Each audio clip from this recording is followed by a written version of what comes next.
everybody. Thank you for having me. This is such a fantastic space. You're so lucky. I don't live real close, but I'm tempted to come up for those first Tuesday classes. So I've been a Pittsburgh artist for a very long time. I started my career back in 1989. I work in pastel chalk, so all soft pastels. What I love about pastels is the same pigment that's in oil painting. But when I was younger, it was a lot easier to clean up with small children than oils were. So by the time my second daughter got to be of age, I was definitely a pastel artist. So, but you're a different group than what I normally talk to. You are artists. So I'm here to also not only talk about my journey, but I want to answer any questions that you might have. And one of the reasons I brought a little bit of everything is so that you can see what you can do with your artwork as well. You're not limited to just your originals. I made a very different path when I was younger. I didn't really go into the galleries per se. I went more into the stores and galleries that did framing and things like that. It was different for me. And I'll tell you about that in a second. But before we get started, does anybody have like a question or two that I can answer right away before I start? Who is your muse for Santa? What's that? Who is the person for Santa? It's Santa. His name is Santa John Sir. He is the Pittsburgh Santa. We met. I do the holiday market downtown in Pittsburgh.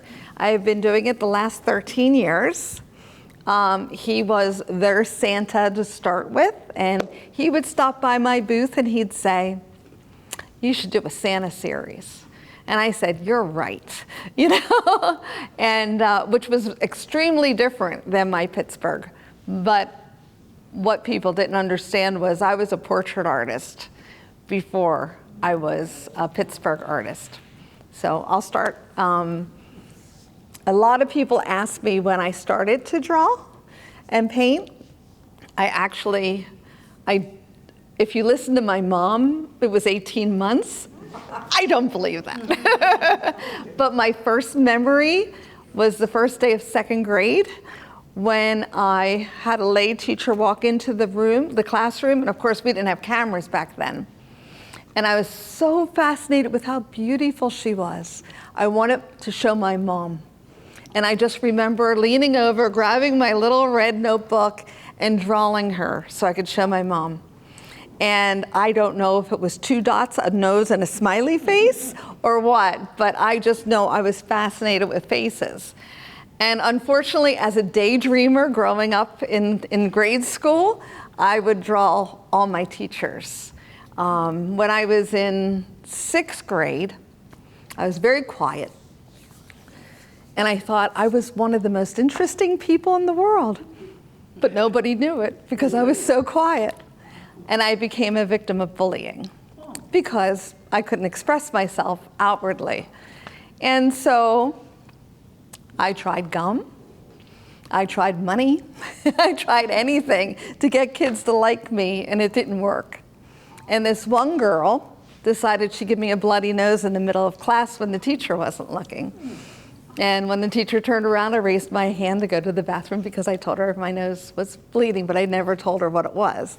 But you know, you sit there and you think, what can I do to stop this? And so I drew a portrait, and it worked. She left me alone.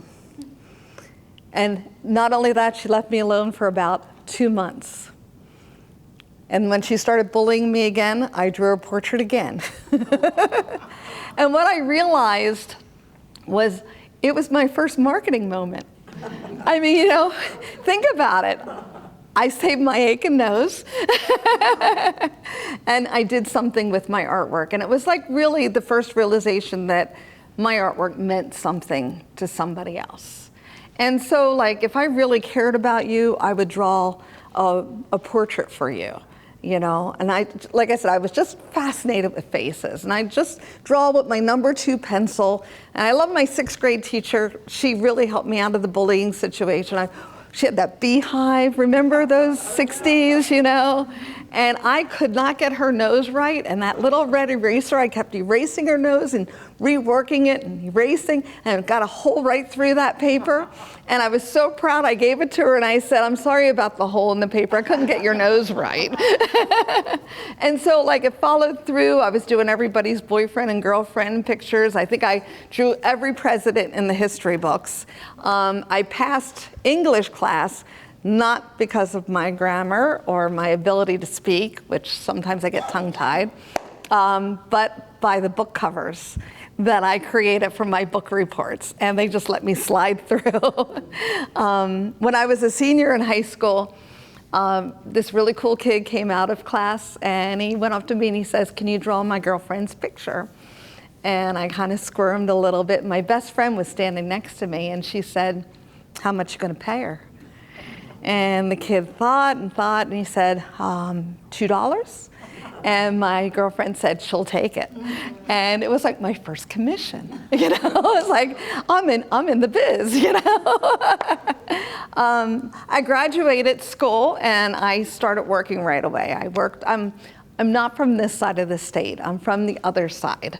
I grew up in northeast of Philadelphia in a little town called Eddington in Bensalem Township. And then my family moved to Jersey. And so after graduation, I moved to Jersey. And I started working at RCA. In 9th grade, I was told not to go into art because you can't make a career out of it. They said, go into computers, it's the next best thing, you know? So, you know, at that time, computer systems took up a whole room, and it was about 5 degrees in the room.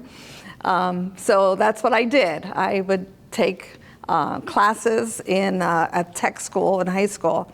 And when I got done working on my programming, my teacher would let me draw portraits. So I was still getting it in there.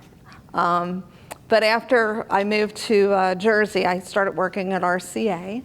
And I worked there a couple years before I moved to Pittsburgh. And the reason I'm here is because of that man back there. So everybody in my family was musical except for me. 2 left feet, lousy singer.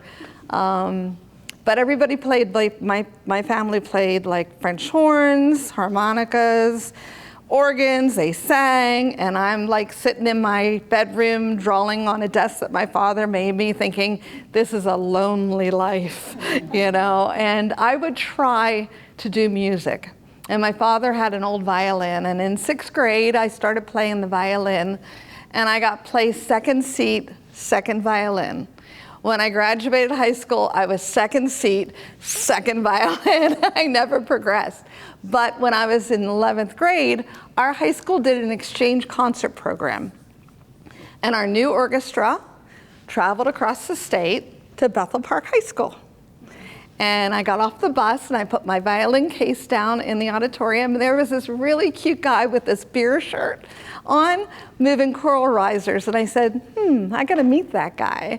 And I got out of my shy stage by high school. So I was waiting for the opportunity to introduce myself, which I did. And fortunately for me, who was not a sports person, the Stanley Cup the Flyers won the Stanley Cup. And for 7 hours, that's all I heard about, all the way across the state. So him and I had something to talk about. Matter of fact, he thought he hit the lottery because I was so sports-minded. Sadly, no.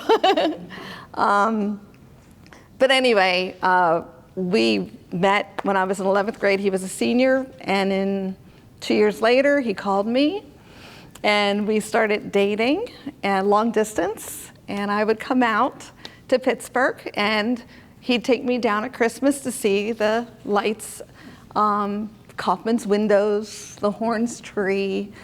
Down on Grand Street, they used to make a big tree out of 100 little trees right in front of the US Steel building. So these were my memories.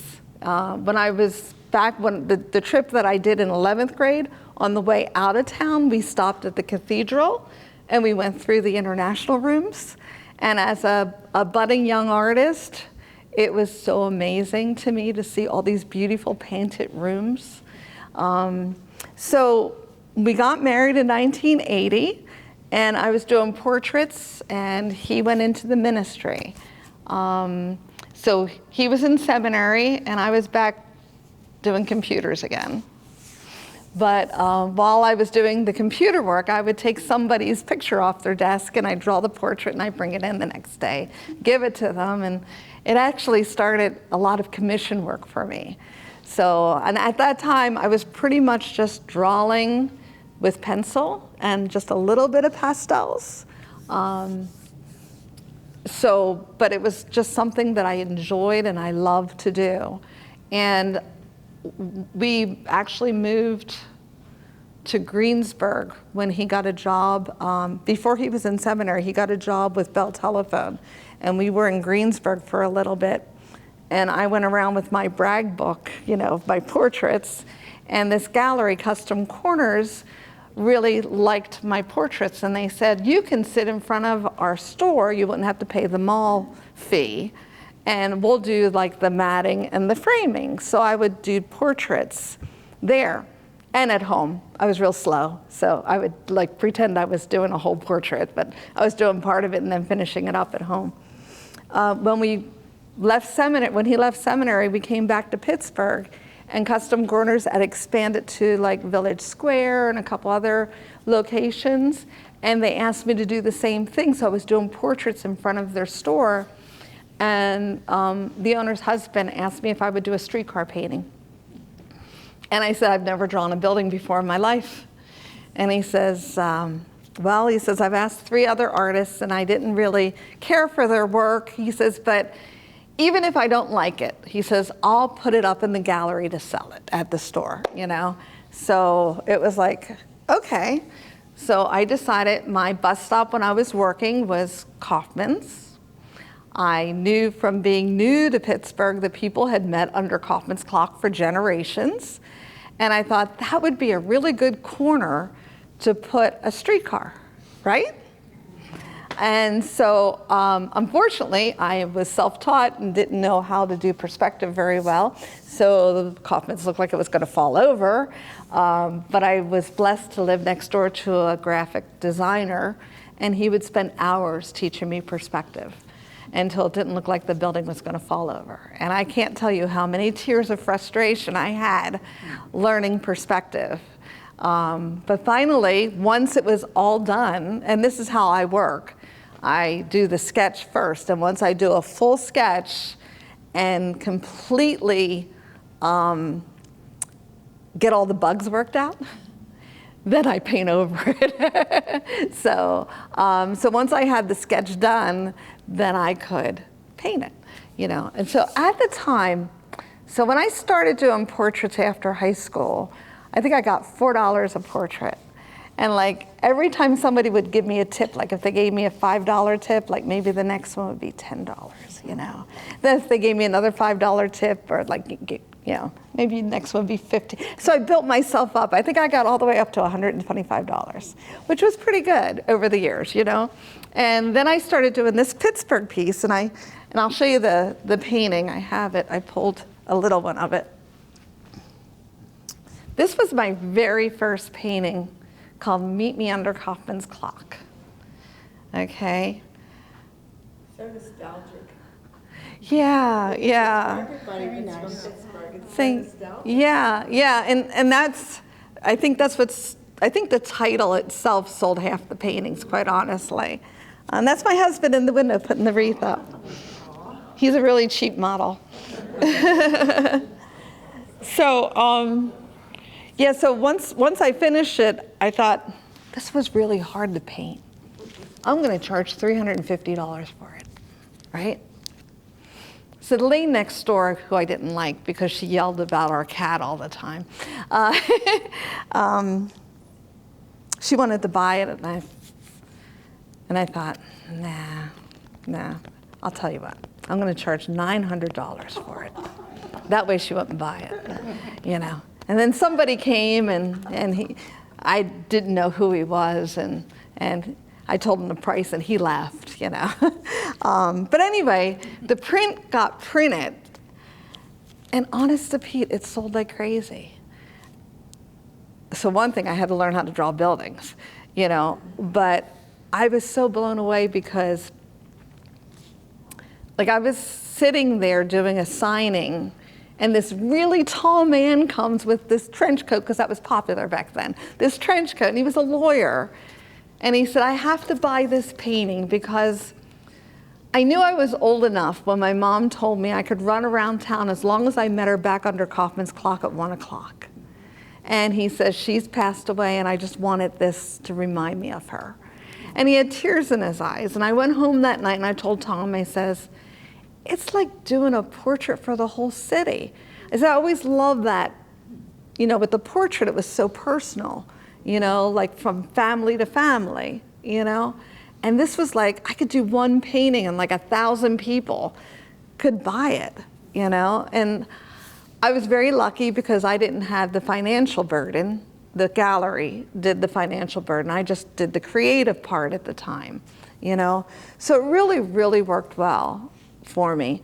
And I literally did have to put my husband in the window, because I was thinking it should be like they're designing the window. Okay, so I need, Tom, can you like put your coat on and act like you're putting a wreath up in my studio, and I'll just draw you in. And that's kind of how that started, you know. So my second painting, remember I told you about the Cathedral of Learning? So I decided I want to paint the cathedral, not because it was the University of Pittsburgh, but because it was a National Historic Landmark that fascinated me. So I actually sat by the Student Union building and watched the light, you know, the sunset, the lights go on, this sodium light, this gas light, took a while to come up, you know. I saw the reflections of the orange coming out of the side of the building. And I had put everybody in the painting, and I had this fella sitting on here, you know, on the bench, right? But then I realized that poor soul's getting rained on. So I took him out of the picture, and we were coming home from shopping, and Tom says, well, now you got a hole in your composition. And I says, okay, well, when we get home, you put on your raincoat and your hat, and then you sit for me, and I'll put you in the painting there, you know, and I did. And then people started wondering where my husband was going to be from that point on all my paintings. So he ended up being like the Alfred Hitchcock, like cameo in my paintings. But what was really difficult for me was now I'm at the same gallery, and I'm doing this signing for this print, and people are coming up and saying, I'm not going to buy that. I was going to buy your series, but I'm not going to buy that. I'm not putting Pitt up on my wall. And it was like, I think if I did this painting first, I wouldn't have a career. So, and also, this is the second building I painted in my entire life. So I had to learn a different perspective, which is the bird's eye perspective, you know? So, and then the third piece I did, and this is all that first year, 1989 into 1990, I did one called Wishing Under the Orange Tree, again, because he took me to see the orange tree. We went up to the Santa floor where there was the talking live tree. Did anybody remember that? Yeah? Okay, so I had no clue. I walk in and he starts talking about the coat I'm wearing, and it was like, what? But anyway, so this was my third piece. And by the time I got to this piece, people were starting to recognize my name. Like on the first piece, my husband just went into a gallery to check out if they had it, and they called me a man. They said, "Oh yeah, he's just a local artist," you know. But by the time I did this one, it was like, oh yeah, this is Linda Barnicott's new painting, which was really kind of cool. So I did a lot of different Pittsburgh scenes. I did Market Square, and my publisher called me up after they went down to the Oyster House and said, you really cleaned the place up in your painting. Because at the time it was not looking too good. And I did like My Hometown, which was the biggest painting I did. That's that one down there. Can you show them? The My Hometown? Vanna White here. So this painting actually was 21 by 27. It was the biggest painting I ever, it took me 6 months to paint it. Everything on the north side, I wanted to make sure everything was in here because my husband went into the ministry and his first real church was right down from Allegheny General, right there. So I wanted to make sure everything was in it. It took me forever to paint this. And if you're curious, the hat on the second row in, that's Tom. The more obscure, the better. Yeah. So everything was done in pastel. So I work in pastel chalk, yeah. So the story was, okay, so when we first got married and like I was gonna do oil portraits. That my goal was to do fabulous oil portraits. I actually went up to Daniel Green's workshop. Has anybody ever heard of him? International portrait artist, wonderful, wonderful.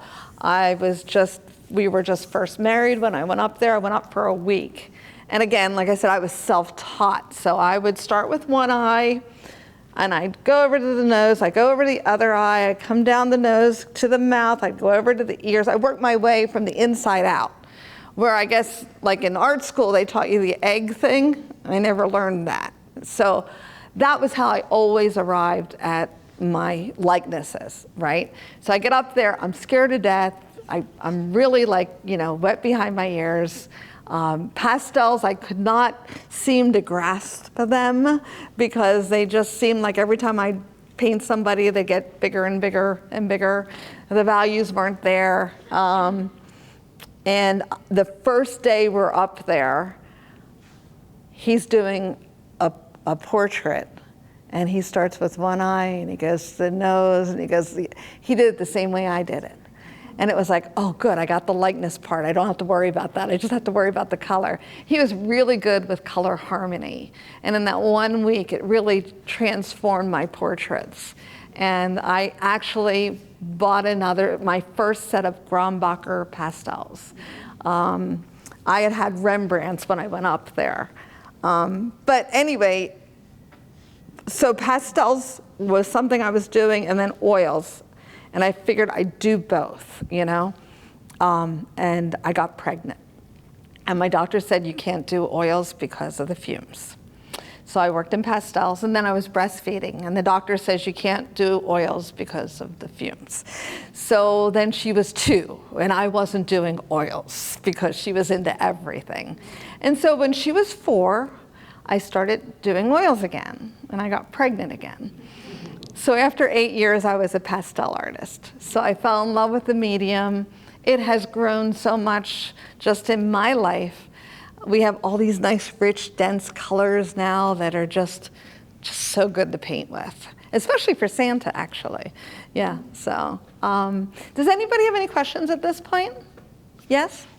So it's probably no average, but you said you took 6 months for the one, and you have so much work here. How long does it take you to do average? I've gotten it down to 5 weeks. I've gotten it down to 5 weeks. Small pieces I can do in a couple weeks. Very, very few, like I'd say 2, I've done in 24 hours. And they are truly, I'll show you if I have them here. Do I have it? Okay, I don't have the one, but I should have the other here. Tom! Here's one.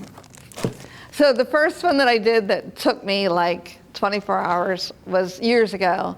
I sat down and I did a portrait of Roberto Clemente. And I was getting ready to do a collage of him. And the Pirates said I was allowed to come in and look through their archives. And I picked out this Xerox, black and white, torn portrait of him bowing for the national anthem. And I do have that. I have it in this size. And I literally started on Tuesday afternoon and finished it on Wednesday afternoon, you know? And I never had done anything that fast in my life, but it was truly, sometimes I think it really is a flow that you can't stop. And my family didn't eat, so. And then a couple years ago, I did this one. It's called Santa's Merry Wink, and this was another 24-hour one. So I'm in the shower on Tuesday, and I'm thinking, I've been painting Santa now for, like at that point, probably about 8 years, and or 7 years, and I didn't have him winking. And I thought, oh, wouldn't it be cool if we could do him winking, right? Now, I happen to have a personal relationship with Santa. He actually lives 5 minutes from me, but don't tell anybody. And so it was easy to give him a call and say, do you want to pose for me? I have an idea for a painting of you winking. And he says, sure. So Thursday night, we did a photo shoot. Friday, I started the painting and I finished it by midnight on Saturday. And again, it was like a flow. But this poor man probably winked over 200 times before we finally got one photograph that I could work from that worked the way I wanted it to. And if you look at the ball, his reflection's in the ball. And his house is like being at the North Pole. There's nothing in it that's normal. It's all Christmas all the time. So we just actually had a photo shoot the other day. Hold on a second, let me just. You like to paint for fun, just not to sell, just for you. I love portraits. Like I'll go back to drawing, painting portraits and things like that. I started doing some plein air work back in 2008. I'd done so many cityscapes. What do you do with all that green, right? Like that's what the question is. So I got one of the art magazines and I looked up artists and I came across Richard McKinley. And I thought, I really like how he handles landscapes. And so this is kind of fun. So I called a place, he was supposed to be in New York. And I called and they said, oh, I'm sorry, that's filled. You're 11th on the waiting list. This is okay. So I called a place called Mount Vernon, which I thought was Mount Vernon here, but it was Mount Vernon, Washington State. And I think I was 41st on that list. And then he was coming to Penn State, and it's like, oh, I could drive there. Well, they were already booked. I was 21, and so I figured I'm not going to see Richard McKinley. And then I get a phone call from New York, and they said, there's an opening. We've gone through the names, and you're up. Do you want to come? And it's like I called Tom up at the church, and I said, can I go? And I said, you got to take a week off of work because I'm not going to New York City by myself. So we went up to New York, and so I had done everything on my own. I used Canson paper, which is the worst. I painted on Canson paper probably 30 years. And I get this, I never did plein air. I only did studio, only from photographs. I only had like my Grombacher's and a couple other things. By the time I got to my Noah's Ark painting, I actually was able to buy myself a set of Sennelier pastels, which was really huge for me. But I get his material list, and there's like nothing on it that I recognize. not the pastels. I didn't have those sets. Easel, tripod, box for my pastels, UArt paper. And it was like, okay, so when I was at Daniel Green's workshop back in 1981, I used Canson paper because there were these other people using this paper that when they did this with their pastels, all the pastel dust went down, and like they had these little nubs, and it was like, I'm staying away from that paper, right? And then I get to Richard McKinley's, and I get this UArt paper, and I remember that first stroke, it was like butter on this paper, and like so thick and full and beautiful, and it was like, dang, what did I waste the last 30 years of my life over? This was good stuff. Yeah, so that's how I work now. I use my UArt paper. I like the 400 grade. I use, did anybody know Jess Hager? Watercolorist? No? Okay, he's been gone, I guess, too long now. He was a phenomenal watercolorist in Pittsburgh. He painted a lot of Pittsburgh scenes. He did the Lupus holiday cards. He would always say to me, you should do watercolors underneath your pastels. And so now I do a watercolor wash underneath my pastels. And I do that because it sets the pastels for me, it kind of gives me a roadmap. And then I can, when you do pastels, if you're not familiar with the medium, once you start working in it, you're covering lines up and then they're gone. And when you're doing detailed work, it's really hard. But if you do like a little bit of a wash, you can kind of set some of the colors so you know where you're going. But yeah, so anybody else have a question? Do you use colored pastel pencils I do. for the little details? I do. I actually have a electric pencil sharpener graveyard in my basement. When I do a big painting, I usually, matter of fact, we need to order another one. When I do a big painting, I usually burn out, I dull it, down. And once it starts breaking my pencils, it's like you're out the door. So I just save them and I give them to libraries and schools and my grandchildren and stuff like that. So if anybody wants any electric sharpeners, are all like X-Acto, but I can get a really good point on them. What brand do you like in the pencils? In the pencils? Yes. I use a lot of different ones. I use the Stabilo Carpethero, the Karen, thank you. I'm really lousy with it. Derwent, yeah, I use those. Create a color. So I'll even use colored pencils if I need like really fine, like almost like carving the pastel out if I'm looking at something really small, because I do a lot of layers of pastels. And so I have pastel pencils, I have the new pastel sticks and Create a Color sticks, and then I just have, Richard McKinley said that it's the pastel artist's goal to see how many pastels they could have before they die. I'm in on that. I probably have well over 2,000 pastels, more than I can imagine. And I always tend to use the ones that are more pastel pencils than the big buttery pretty ones. I need to do that more. When I do my Santas, I'm definitely doing a lot of the buttery, really thick, wonderful, rich colors and everything. So, yes? You mentioned like a base layer of watercolor. Is any of that staying in the finished piece, or is it all covered? No, I usually do a lot of layers of pastels. It's usually gone, But it is nice to use, for pastel artists, it is nice to have that red down.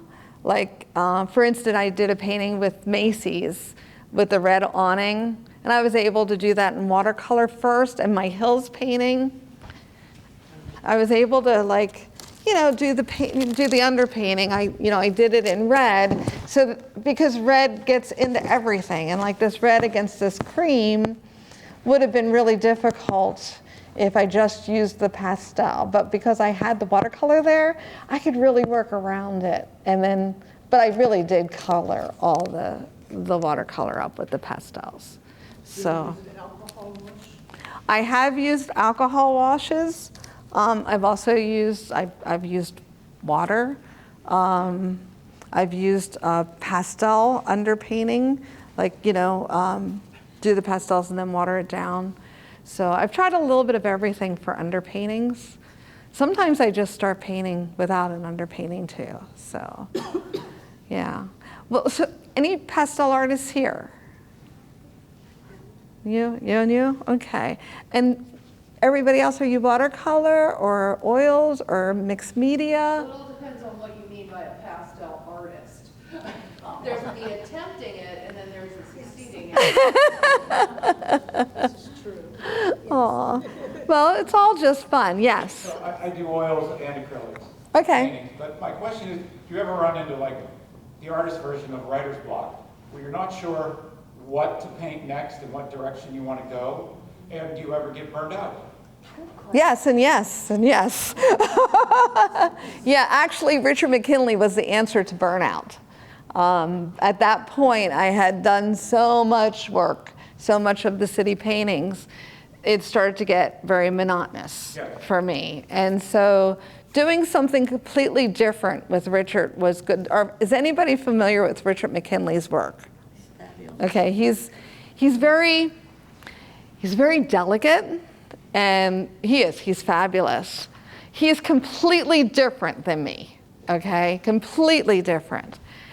And actually, the one that first, I didn't finish telling you the story. So I went to New York, right? I come back. A week later, they call me from Mount Vernon. And I called Tom up and I said, should I go? And he says, yeah. So I flew out to Mount Vernon for a 9-day boot camp. And then I get back and Penn State calls me. So in 1 year, I became a Richard groupie, But I was out there for like 9 days with him. And it was just so different than what I was used to. I got like a brain freeze, and I told him, I says, Richard, I've forgotten how to paint. I don't know how to paint. And he goes, oh, Linda, I'm so sorry.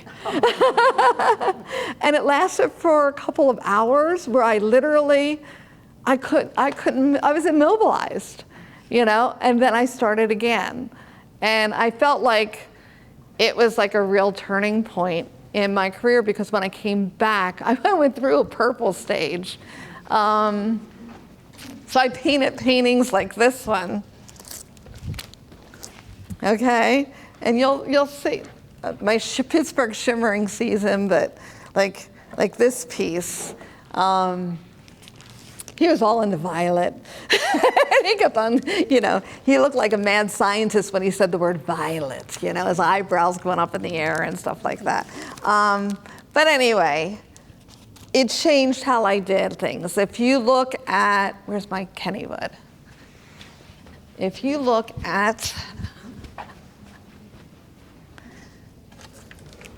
at my trees in Kennywood, right? And let's see, what's a good one? Tom, I'm going to ask you to get me something. What did I do? Good Lord. I'm looking for trees. Well, I guess Eaton Park will work. It's a little harder though, but if you look at the difference in how I handled life, this was on Canson paper when I painted it. This is how I used to do trees. Now you can tell that they're more of a mass, and UArt paper it has a totally different feel to it and a totally different look. So, You were trying to change your style there too? I guess I was growing. I was just learning. Yeah, I was just learning how to handle things differently, But I've gotten writer's block. There are times that Tom and I will just kick ideas around just to try and figure out what would be. So like my first paintings was all about my memories. When I really painted a whole bunch of Pittsburgh scenes that were, my memories, it was like I started listening to what other people liked. And then I started painting those things too. You know, so because of the portraits, for me, it was always about making somebody happy with something that I did. You know, if it brought them a smile or a memory. So like, we kind of coined the painter of memories, because that's, for me, that's what it was all about, you know? And it's what keeps me going. And I never know, sometimes, most times, I'm just painting something and sticking it out there, like nobody's commissioning me to do it, okay? And then I see what happens. And I get to hear all the stories, and it's kind of fun. And I didn't know when I switched over to the Santa series, can you grab me a Santa? When I switched over to the Santa series, I didn't know what was going to happen, because I hadn't done portraits. I was at $125, remember? Yeah. Okay. Well, my Santas sold for $5,400, you know. But I didn't know, thanks. So these are some of my Santas. These are 2 of them, okay? I didn't know what would happen. And so I started painting Santa, and I'm thinking, like, everybody's coming up and saying, oh, you know, not Pittsburgh, huh? But then all these other people came up and said, I collect Santas. I love Santa. I have Santa hanging all year round in my house. And I thought, oh, this is so cool. So it was like meeting a whole nother group of people. And it really became part of my career. But the best part was I could go back to doing portraits again, which I love, you know? So I could mix the portraits and my city scenes together. And that's why there's a lot of people in my city scenes, because I was a portrait artist, people are easy. You know how everybody says portraits are hard? To me, they were easy. And so I always put people in my paintings, because to me, Pittsburgh isn't Pittsburgh without its people and the personalities that go into each of them. This one's called Waiting for You Under Kaufman's Clock. Everybody there posed for me. You see the umbrellas and the galoshes and the scarves and everything? Well, it was the second week of May. It was 82 degrees and sunshine when I posed everybody. And they posed in their galoshes and their raincoats and their umbrellas on a perfectly beautiful day. And a lot of times that happens. Photo and What? then work from the photo? Yeah, I take a lot of photographs, and I'll go first for composition, and I'll take photographs. Then I'll go second for lighting, to see what lighting I like. And then third, I'll pose people, and I'll go back and I'll do detail of the buildings and stuff like that, so that I have all the answers at my fingertips when I'm ready to paint. Did you do this before digital cameras? I did. Did you? I did so much film. Yeah, the carousel, which you put back, right? The carousel painting I did. I had over 200 film pictures of that thing. There was never one photograph that looked like this. Because if you got too close to the carousel, you couldn't see the whole thing. If you got too far out, because of this hood, this roof, it got dark. So I had to take individual pieces, and then everybody posed for me. And this was fun. So Tom and I, our first date was at Kennywood. He's going, oh no, she's going to tell the story. It was our first date. It was my first trip to Pittsburgh. And all weekend long, he was kind of hitting around, you know, about things. And we were on the bridge going across the lake. And I told him about a couple dreams I had that week about getting engaged with like this plastic bubblegum ring and getting married at a JP's office where they said, go to a church, it's too informal here, you know. And he kind of looked at me a little funny and he walked away. And I thought, oh, shoot. But the good news is, 5 minutes before my flight left the next night, we were at the airport. They had just called the last loading call for my flight. And he said, we should get married. And we had 5 minutes. We called his mom, flew his parents away on my first date in Pittsburgh. And I got on the plane and I was 19 and I was giddy. And I said to the man I was going to sit next to, I just got engaged. And he says, great, I've been divorced twice. And I got off the plane and my father and my mother and my brother were there and I told them what happened and my father smiled. My mom said, congratulations. And my brother said, you stupid idiot. And 44 years later, here we are, right? So we knew what we were doing. So Kennywood needed to be something that I needed to paint.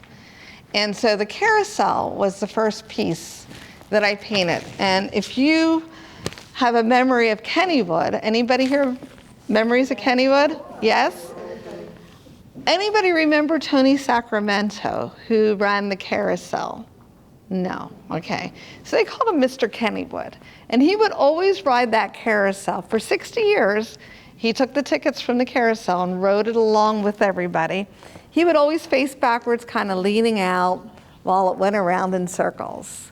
And so on opening day, the year that I painted this in 1995, when the carousel was closed down, we loaded it with all the friends that we invited to Kennywood that day. And Tony had had one stroke at that point. And we sat on the bench for a long time before I took some photographs and we talked. And then it took him a while, but he got up on that carousel and he rode that thing and I took pictures of him riding. And so everybody in the painting is people that I know and that posed for me. So, but there was never one picture. And to tell you the truth, this group of people right here, I took the picture, I sketched it in, like I tell you, right? Never saw the picture again to do the painting part of it. So they were just ad-libbed, so. Anyway, anybody else have any questions? Yes? These are all prints, and what size, when you're working on it, what size do you work on? So I go between, a lot of the bigger paintings were either 18 by 24 or 16 by 20. Some are 12 by 16, and my smaller ones are 9 by 12. I just can't imagine how you get all that detail. Drives you nuts, right? Yeah, I know. I have a detail problem, and I've just come to accept it for who I am. So, thank you. But you did say pastel pencils and things like that. Yeah, I'll use pastel pencils. Each brand gives you something different. You know, some are creamier, some are stronger. You know, and I just try to use what I can when I need it. So, Do you use any type of fixative? No, I don't. The only thing I fix is the sketch. Like once I put the sketch on the UArt paper, I will fix it with a fixative. So that way, when I do the watercolor wash, the pencil doesn't move. So. Are these what they call G-clay? G-clays, yes. Yeah, most of them. Some of them are lithographs. The Kennywoods are lithographs, but. Do you have a place you send them, or you just? Yes, if anybody needs someone to take their artwork to get prints made of it, or to get a file made of it, I use Alex Patho, and I would be glad to share that information with you. Matter of fact, anything that you want to ask me as far as, so, and again, I just wanted you to see everything because like this has been the way I went. You know what I mean? Like because of that first gallery that printed my Meet Me Under Kaufman's Clock, all of a sudden I was in these gift stores. And when I did Kennywood, they said you need to have something other than prints because not everybody can put a big painting on their wall. And so I started doing magnets and ornaments and note cards and just kind of expanded. And I try and do something at different price levels so that people can have something to take home with them. Is he local, this Alex? Alex Patho is in Glenshaw. Not far really. And I have his information I can give you after. He's wonderful, and trust me, I'm very particular.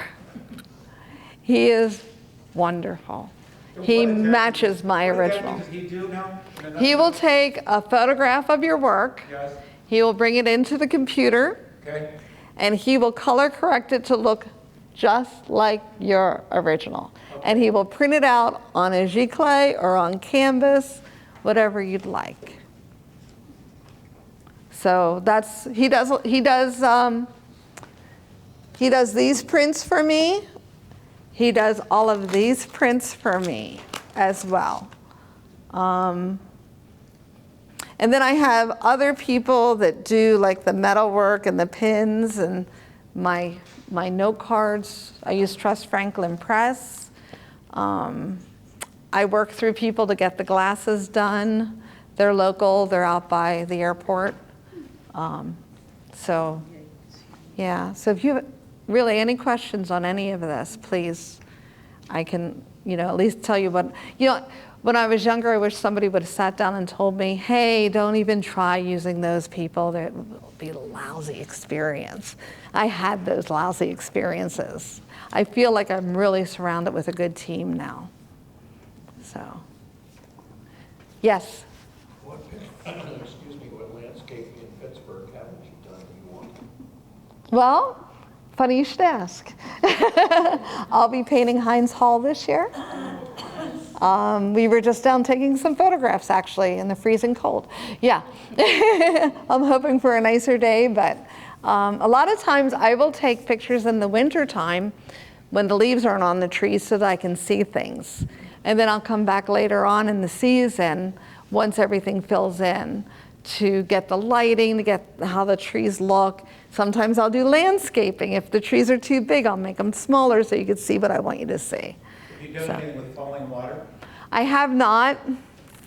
I know. It's something that I feel like I should.